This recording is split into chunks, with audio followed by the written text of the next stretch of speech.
नाही ना, कारण मी तुमच्या काळातला नाही. मी तात्या टोपे, इंग्रजांच्या छातीत धडकी भरणारा मी तात्या टोपे, स्वातंत्र्याच्या ज्वालेला पुन्हा प्रज्वलित करणारा मी तात्या टोपे. माझं खरं नाव रामचंद्र पांडुरंग येवलकर, पण या भारतभूमीने मला ओळखलं तात्या टोपे म्हणून. तुम्ही म्हणणार टोपे हे कसलं नाव? माझे वडील ना पांडुरंग येवलकर ते दुसऱ्या बाजीराव पेशव्यांच्या दरबारात धार्मिक व दान विभागाचे प्रमुख होते. त्यांच्या निष्ठावान सेवेमुळे प्रसन्न होऊन पेशव्यांनी त्यांना एक मौल्यवान टोपी बहाल केली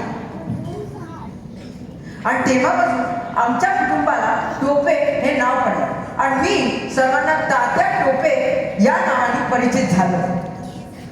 पेशव्यांचा विश्वासू सहकारी होतो मी.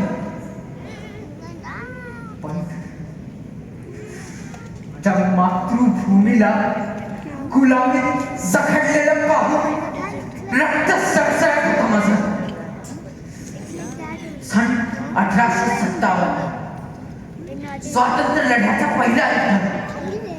कानपूर, झाशी, ग्वालियर प्रत्येक ठिकाणी मी इंग्रजांना धूळ चालली.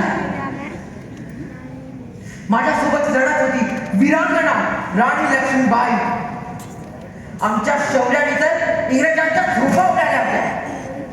माझे मुख्य कार्य म्हणजे स्वातंत्र्यासाठी सेना उभारणे, सैनिकांना प्रोत्साहन देणे आणि इंग्रजांच्या विरुद्ध लढ्याचे नेतृत्व करणे. गनिमी काव्याचा वापर करून मी त्यांना सतत त्रस्त ठेवले. एका ठिकाणाहून दुसऱ्या ठिकाणी वेगाने जाऊन मी त्यांना सतत चकवा देत असे. माझ्या पराक्रमामुळे कित्येक भारतीय स्वातंत्र्य लढ्यात सहभागी झाले. इंग्रजांनी मला पकडण्यासाठी हजारो सैनिक पाठवले. त्यांच्याकडे मोठं सैन्य होतं, मोठ्या तोफा होत्या, पण माझ्याकडे होतं फक्त एक स्वप्न, स्वराज्याचं स्वप्न. कारण मी स्वतःसाठी लढत नव्हतो, मी लढत होतो या भारतभूमीसाठी.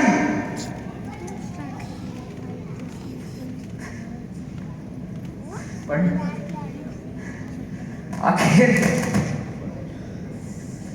माझ्याच एका साथीदाराने विश्वासघात केला.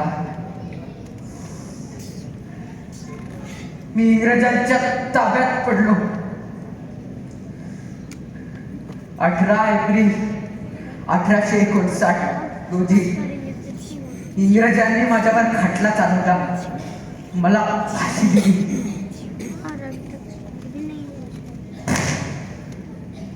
पण या देशासाठी आपले प्राण गमावून मला शोक नाही, अभिमान वाटत होता.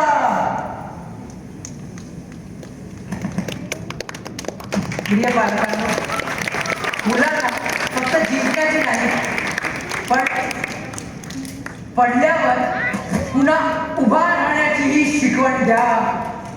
कारण चिकाटी आणि आत्मविश्वास हीच त्यांची खरी संपत्ती असते. माझं नाव लक्षात ठेवण्यापेक्षा मी देशासाठी केलेले कार्य, माझा धैर्य, माझा शौर्य आणि माझा त्याग लक्षात ठेवा. हाच माझ्यासाठी खरा सन्मान असेल.